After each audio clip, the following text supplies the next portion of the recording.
اولا السلام عليكم ورحمة الله تعالى وبركاته dhamaan akhyaarta youtube-ka waa idin salaamay cashirkeena wuxuu ku saabsan yahay sidee aan photoshopki aan soo degsanay sidee computerkeena aan ugu shuban lahayn marka aan ku tusiyo sida sahlan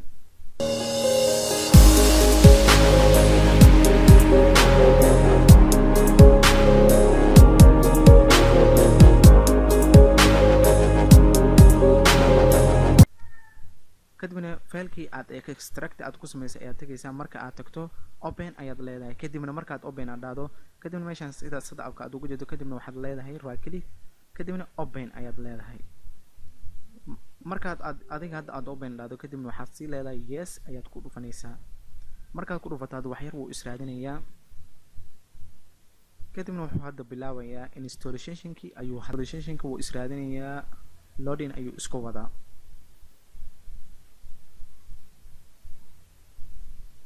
kadibna marka hadda meeshan sidaad ugu jeedo marka wuxuu ka codsanayaa in aad geliso Adobe ID aad leedahay inaad geliso marka aniga hadda mid hore ayaa ii diyaarsanay marka midkaas ayaan hadda gelinayaa markaad meeshaas aad tagto sign in gmail-ka uu kuugu samaysan yahay ama ciwaanka uu kuugu samaysan yahay adiga kaas ayaad gelinaysaa marka aad geliso si automatically ahaan marka uu isfurayaa oo kadib markaas sidaas ayuu isku furayaa hadda waxaan gelinayaa gmail-ka igu xiran yahay ayaan gelinayaa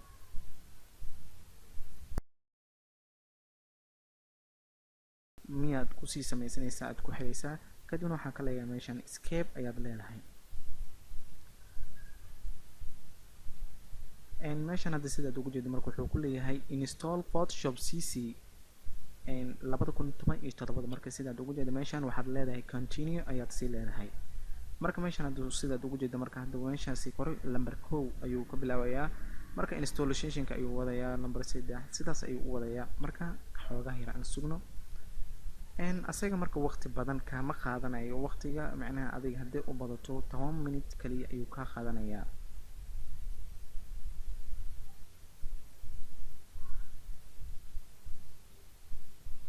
marka muhiimadu waxay tahay in aad ku shubto Photoshop CC 2017 computerkaaga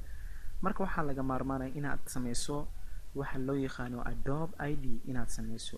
marka hadii aadan Adobe ID aadan garanaynin macnaha waxaan ka soo sameyn doonaa video kale ayaan ka soo sameyn doonaa haduu Ilaahay kadibna marka sidaad hadda ugu jeedo waa uu dhameeyay marka kadibna waxaad leedahay sign in ayaad leedahay marka sign aad dhahdo marka wax yar ayaad sugaysaa ugu jeedo waxaad leedahay accept ayaad ku dhufanaysaa marka hadda accept aad ku shubto aad ku dhahdo kadib meeshan wuxuu ku leeyahay please wait ayuu ku leeyahay marka uu ku shubmo marka wuxuu ku leeyahay waxaad haysataa 7 maalin kaliya ayaad haysataa marka waa isbuuc way marka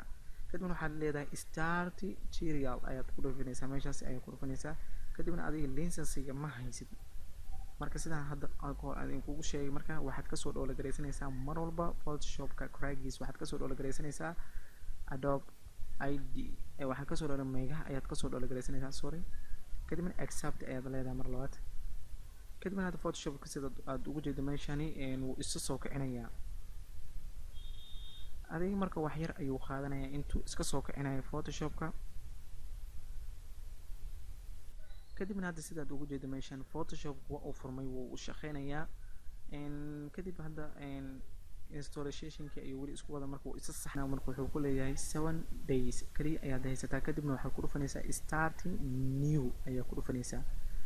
marka start new aad ku dhufato marka wuxuu ku leeyahay documentiga adiga waxba aan iskaaga furaynaa kadibna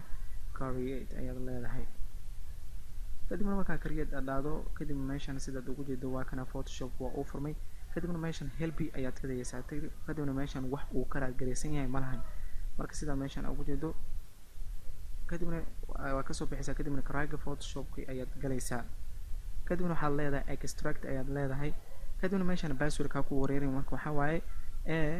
article n war kadibna anwar kaliya ayaad ku furaysaa marka waa kana Photoshop-ka crackiisa waa kana kadibna waxaad leedahay right click kadibna catch ayaad leedahay hadii kale koobi aniga hadda catch ayaan leeyahay kadibna Adobe ID meeshiis ayaan galayaa kadibna meeshan waxaad ku dhufanaysaa drive C ayaad ku dhufanaysaa ama si kaaga fudud meeshaan start menu ayaad galaysaa kadibna markaa Photoshop CC 2017 markaa aragto kadibna right click ayaad leedahay more ayaad ku dhufanaysaa kadibna open location markii open location uu ku geeyo kadibna meeshaan aad ugu sii jeedo kadib ayaa waxaa kasii leedahay right click kadibna waxaad leedahay open file location meeshaan ayuu ku geynayaa kadibna karaaga ayaan wadanaa kadibna waxaan ku leenahay paste ayaan ku leenahay markaan hadda paste aan ku dhahno kadibna visualize kadibna continue ayaad kusii dhufanaysaa markaad wuxuu ku leeyahay Photoshop ayaa furan marka Photoshop iska xir Photoshop hadda markaan xirno kadibna try markaan dhahno hadda mar labaad ayaan soo koobiyeynaa Photoshopka karaagiisa kadibna markaan dhahdo meeshaan aad tagto kadibna right click kadibna paste ayaad ku leedahay replace the file ayaad ku dhufanaysaa kadibna fileka waa uu qaatay kadibna dib dambe u kicin Photoshopka sida aad ugu jeedo kadibna hadda si dhaqsi ayuu ku kacayaa hadda sida aad ugu jeedo waa kana Photoshopka marka waa uu kacay waadan registration hadda meeshaan aad ugu jeedo 7 days iyo waxyaalahan hadda waa kana maxaa ku haray tiradan dheer ayaa hartay kadibna start new ayaad leedahay kadibna waxaad leedahay create kadibna meeshaan waxaad tagaysaa help ayaad tagaysaa marka meeshaan sida aad ugu jeedo manage account sign in update kulli waa wada xiran marka sidaas sahlan ayaad u sameyn kartaa Photoshopka marka waxaan idin leeyahay kanaalkeena subscribe iyo like iyo share dhaha kadibna waxaan idinka sii codsanayaa waxa su'aal ama fikrad aad qabtaan ama wax cabasho aad qabtaan commenti fadlan igu soo qor marka waxaan idin leeyahay sidaas iyo nabadgelyo. Assalaamu calaykum waraxmatullaahi tacaala wabarakaatuh.